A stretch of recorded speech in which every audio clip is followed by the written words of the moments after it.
ദൈവത്തിൻ്റെ അതിപരിശുദ്ധമായ തിരുനാമം വാഴ്ത്തപ്പെടുമാറാകട്ടെ.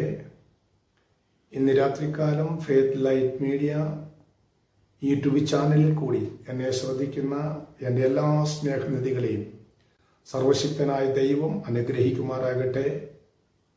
ഈ രാത്രികാലത്തെ ദൈവിക ചിന്ത നിങ്ങളുടെ ജീവിതത്തിൽ വലിയ വിടുതലും അനുഗ്രഹവുമായി തീരട്ടെ, നിങ്ങളെ ആശ്വസിപ്പിക്കുന്ന വചനങ്ങളായി തീരട്ടെ എന്ന് ഞാൻ ആശംസിക്കുകയും പ്രാർത്ഥിക്കുകയും ചെയ്യുന്നു.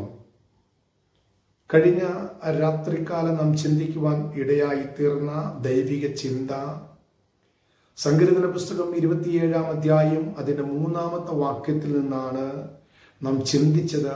നിങ്ങളുടെ ഹൃദയം ഭയത്തിന് വിട്ടുകൊടുക്കരുത് എന്നുള്ളതാണ് കഴിഞ്ഞ രാത്രിയിൽ നാം ചിന്തിക്കുവാനിടയായി തീർന്നത്.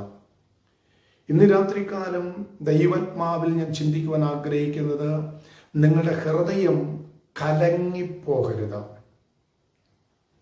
ഹൃദയം എന്ന് പറയുന്നത് എല്ലാറ്റിൻ്റെയും മൂല കാരണമാണ് ഹൃദയം എന്ന് പറയുന്നത്. വചനം പഠിപ്പിക്കുന്നത് ഹൃദയം എന്ന് പറയുന്നത് ആത്മീക ജീവന്റെയും വികാരങ്ങളുടെയും കേന്ദ്രം എന്ന നിലവാരത്തിലാണ്. Praise the Lord. ആത്മീയമായ വികാരങ്ങളുടെ കേന്ദ്രം എന്നാണ് ഹൃദയത്തെക്കുറിച്ച് വെളിപ്പെടുത്തുവാനിടയായിത്തീരുന്നത്. മറ്റൊരു ചിന്തയിൽ പറഞ്ഞു കഴിഞ്ഞാൽ ഹൃദയം കൃപയുടെ പ്രവർത്തന മണ്ഡലമെന്നാണ് പഠിപ്പിക്കുന്നത്. ഹൃദയം കൃപയുടെ പ്രവർത്തന മണ്ഡലം എന്നാണ് പഠിപ്പിക്കുന്നത്. മറ്റൊരു വാക്യം പഠിപ്പിക്കുന്നത് ദൈവിക സത്യങ്ങൾ ഗ്രഹിക്കുവാനുള്ള മുഖാന്തരവും ഹൃദയം തന്നെയാണ് എന്നാണ് വെളിപ്പെടുത്തുവാനിടയായിത്തീരുന്നത്. അപ്പൊ ഹൃദയമാണ് എല്ലാറ്റിൻ്റെയും മൂല കാരണമായി നിലനിൽക്കുവാൻ ഇടയായിത്തീരുന്നത്. എന്ന് വെച്ചാൽ എന്ത് നടക്കണമെന്നും നടക്കണ്ട എന്നും ചിന്തിക്കുന്നത് ഹൃദയത്തിൻ്റെ അകത്തളത്തിൽ കൂടിയാണ്. കഴിഞ്ഞ രാത്രി നാം ചിന്തിച്ചതുപോലെ ഹൃദയം നിറഞ്ഞ് കവിയുന്നതാണ് വായു സംസാരിക്കുവാനിടയായിത്തീരുന്നത്.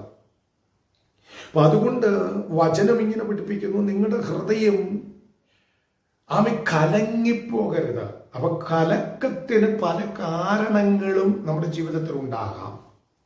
ജീവിത മേഖലയിൽ പല കാരണങ്ങൾ ജീവിത മേഖലയിൽ വന്ന് നമ്മുടെ ഹൃദയത്തെ കലക്കിക്കളയാൻ പദ്ധതി ഒരുക്കുമ്പോൾ സർവശക്തനായ ദൈവം വിളിച്ചു പറയുന്നു, എന്തെല്ലാം പ്രതിസന്ധികൾ ജീവിത മേഖലയിൽ വന്നാലും നിന്റെ ഹൃദയം കലങ്ങിപ്പോകാൻ നീ അവസരം കൊടുക്കരുത്. അതെന്ത് സാഹചര്യവുമായിക്കോട്ടെ, ജീവിത മേഖലയിൽ പല സാഹചര്യങ്ങളും അവൻ ആഞ്ഞടിച്ച് ഹൃദയത്തെ കലക്കിക്കളയാൻ നടക്കുമോ? ഇതുണ്ടാകുമോ? ഇതിനൊരു വിടുതൽ ലഭിക്കുമോ? ഞാൻ ആഗ്രഹിച്ച കാര്യം സാധിക്കുമോ? ഇത് ഹൃദയത്തെ കലക്കിക്കളയുവാൻ പിശാച് ഒരുക്കുന്ന പദ്ധതിയാണ് എന്ന് മനസ്സിലാക്കി ഹൃദയത്തെ ദൈവസന്നിധിയിൽ ഏൽപ്പിച്ചു കൊടുത്ത് ഉറപ്പുള്ളതാക്കി തീർക്കുവാനിടയായി തീരണം. വചനം ഇങ്ങനെ പഠിപ്പിക്കുന്നുണ്ട്. യോഹന്നാന്റെ സുവിശേഷം 14-ാം അധ്യായം 1-ാം വാക്യത്തിൽ ഇങ്ങനെ പറയുന്നുണ്ട്, ആമേൻ, നിങ്ങളുടെ ഹൃദയം കലങ്ങിപ്പോകരുത്, ദൈവത്തിൽ വിശ്വസിപ്പിൻ, എന്നിലും വിശ്വസിപ്പിൻ. അപ്പോൾ ഒരു പ്രതിസന്ധി ജീവിതത്തിൽ കടന്നു വരുമ്പോൾ നാം ആദ്യം വിശ്വസിക്കേണ്ടത് സർവശക്തനായ ദൈവത്തിൽ നാം വിശ്വസിക്കുവാനിടയായി തീരണം. യേശുക്രിസ്തു പറയാണ്, നിങ്ങൾ ദൈവത്തിൽ വിശ്വസിപ്പീൻ, ദൈവം അയച്ചതായ പുത്രൻ എന്നിലും വിശ്വസിപ്പീൻ എന്ന് തിരുവചനം വിളിച്ചു പറയുമ്പോൾ നമ്മുടെ ചില സാഹചര്യങ്ങൾ, ചില പ്രതികൂലങ്ങൾ ഹൃദയത്തെ കലക്കിക്കളയത്തക്ക നിലവാരത്തിൽ ചില പ്രശ്നങ്ങൾ ഭവനത്തിന്റെ അകത്തളത്തിൽ നിന്നും, ജോലി സ്ഥാപനങ്ങളിൽ നിന്നും, നാം സ്നേഹിക്കുന്ന പ്രിയപ്പെട്ടവരിൽ നിന്നും, നമ്മുടെ ജീവിത പങ്കാളികളിൽ നിന്നും, നമ്മുടെ ജീവിതത്തിൽ ഉണ്ടായ തലമുറകളിൽ നിന്നും പലപ്പോഴും ഹൃദയത്തെ കലക്കിക്കളയത്തക്ക നിലവാരത്തിൽ ചില പ്രതികൂലങ്ങൾ വന്നു ഭവിക്കുമ്പോൾ സർവശക്തനായ ദൈവം വിളിച്ചു പറയുന്നു, ദൈവത്തിൽ വിശ്വസിക്കുവാനിടയായി തീരണം. സർവശക്തനായ ദൈവത്തിൽ നമുക്ക് വേണ്ടി തകർക്കപ്പെട്ട യേശു ക്രിസ്തുവിൽ നാം വിശ്വസിക്കപ്പെടുവാനിടയായി തീരണം. നിങ്ങളുടെ ഹൃദയം കലങ്ങിപ്പോകാൻ ഇടവരരുത്. മനുഷ്യനിലല്ല നാം ആശ്രയിക്കേണ്ടത്. നമുക്കൊരു പ്രയാസം വരുമ്പോൾ, നമുക്കൊരു പ്രതികൂലം വരുമ്പോൾ നമ്മൾ മനുഷ്യനിൽ ആശ്രയിക്കുന്നവരായി തീരാതെ ഹൃദയം ദൈവസന്നിധിയിൽ ഏൽപ്പിച്ചു കൊടുത്ത് ദൈവത്തിൽ വിശ്വസിക്കുന്നവരായി തീരണം. ഇത് പറയാനുണ്ടായ കാരണം എന്ന് പറയുന്നത്, കർത്താവിന്റെ അന്ത്യ അത്താഴ നാളിൽ ശിഷ്യന്മാരോട് പറയുന്ന ഒരു കാര്യമാണ്, നിങ്ങളുടെ ഹൃദയം കലങ്ങിപ്പോകരുത്. എന്ന് വെച്ച് കഴിഞ്ഞാൽ മനുഷ്യപുത്രൻ പിടിക്കപ്പെടാൻ പോകുകയാണ്, പടയാളികളാൽ തകർക്കപ്പെടാൻ പോകുകയാണ്. പത്രോസ് ആ സമയത്ത് അവൻ തള്ളിപ്പറയുമെന്ന് പറയുന്നു, യൂദ ഒറ്റുകൊടുക്കുമെന്ന് പറയുന്നു. പക്ഷേ നിങ്ങളുടെ ഹൃദയം എന്ത് ചെയ്യരുത്? എന്തെല്ലാം പ്രതികൂലം വന്ന് എന്റെ ജീവിതത്തെ തകർത്താലും നിങ്ങളുടെ ഹൃദയം കലങ്ങിപ്പോകരുത്. ആമേൻ. പടയാളികളാൽ പിടിക്കപ്പെടാൻ പോകുകയാണ്. ആമേൻ, ആമേൻ, ആമേൻ. ന്യായവിധി സഭകളുടെ മുമ്പിൽ നിർത്തപ്പെടാൻ പോകുകയാണ്. ആമേൻ. ആമേൻ കുലമരത്തിൽ ആമേൻ തൂക്കാൻ പോകുകയാണ്. പലവിധമാകുന്ന പ്രതികൂലങ്ങൾ ജീവിതത്തിൽ വന്നു ഭവിക്കാൻ പോകുകയാണ്. പക്ഷേ ആമേൻ നിങ്ങളുടെ ഹൃദയം എന്ത് ചെയ്യരുത്? കലങ്ങിപ്പോകരുത്. സർവശക്തനായ ദൈവം ശിഷ്യന്മാരോട് പറഞ്ഞു കൊടുക്കുന്ന ഒരു കാര്യമാണ്. അങ്ങനെയെങ്കിൽ ഇന്ന് രാത്രികാലം ഞാൻ ദൈവമക്കളോട് ദൂത് വിളിച്ച് പറയാം, പലവിധമാകുന്ന പ്രതികൂലങ്ങൾ എൻ്റെ യേശു ക്രിസ്തു അനുഭവിച്ചതുപോലെ പലവിധമാകുന്ന പ്രതികൂലങ്ങൾ ഭവനത്തിന്റെ ഉള്ളറയിൽ നിന്ന്, കൂടെ നിൽക്കുന്ന ജനത്തിൽ നിന്ന്, കർത്താവായ യേശു ക്രിസ്തുവിനെ തള്ളിപ്പറഞ്ഞതും ഒറ്റിക്കു കൊടുത്തതും ആമീൻ ദൂരെ നിന്നവരാരുമല്ല, കൂടെ നിന്നവരാ. യേശു ക്രിസ്തുവിനോടൊപ്പം നടന്നവരാ, യേശു ക്രിസ്തുവിനോടൊപ്പം അത്താഴം പങ്കിട്ടവരാ.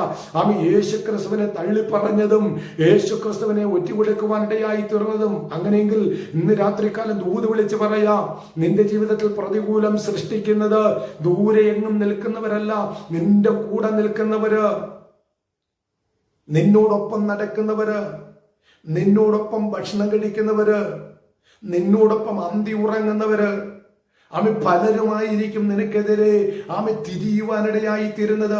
എന്നാൽ തിരുവചനം വിളിച്ചു പറയുന്നു, ആരെല്ലാം നിനക്കെതിരെ തിരിഞ്ഞാലും, എങ്ങനെയെല്ലാം നിനക്കെതിരെ തിരിഞ്ഞാലും നിന്റെ ഹൃദയം കലങ്ങിപ്പോകരുത്. സർവശക്തനായ ദൈവത്തിൽ നീ വിശ്വസിക്കുവാനിടയായി തീരണം.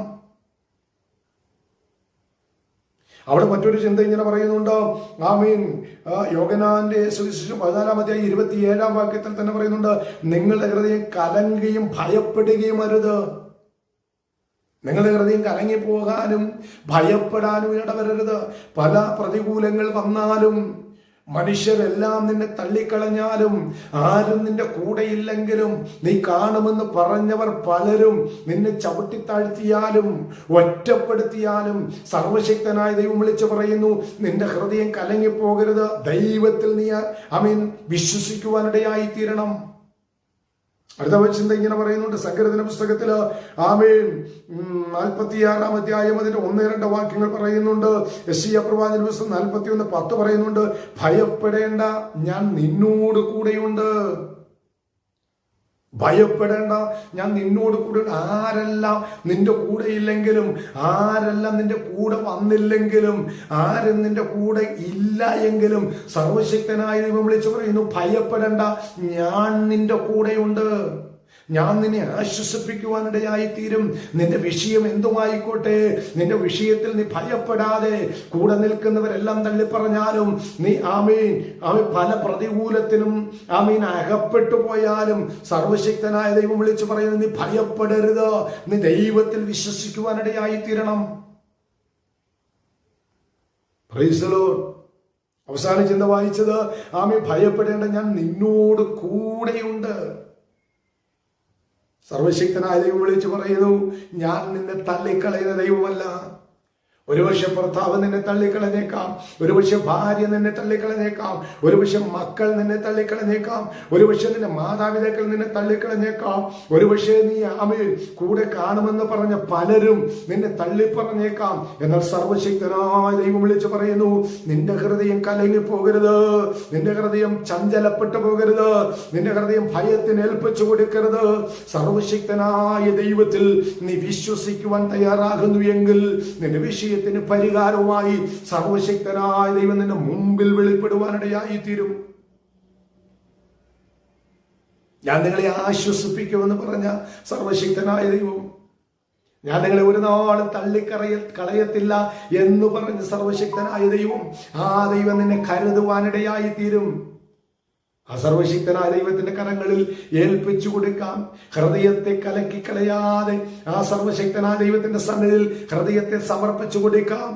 ഏതെല്ലാം ചിന്തകൾ കടന്നു വന്നാലും വ്യാകുലമായി പരാജയപ്പെട്ടു പോകാതെ, വ്യാകുലമായി തകർന്നു പോകാതെ സർവശക്തനായ ദൈവത്തിന്റെ കരങ്ങളിൽ ഏൽപ്പിച്ചു കൊടുത്ത് പ്രത്യാശയോടെ മുന്നോട്ട് പോകാം. ചിന്തകളാൽ സർവശക്തനായ ദൈവം നമ്മെ അനുഗ്രഹിക്കുമാറാകട്ടെ. ആമേൻ.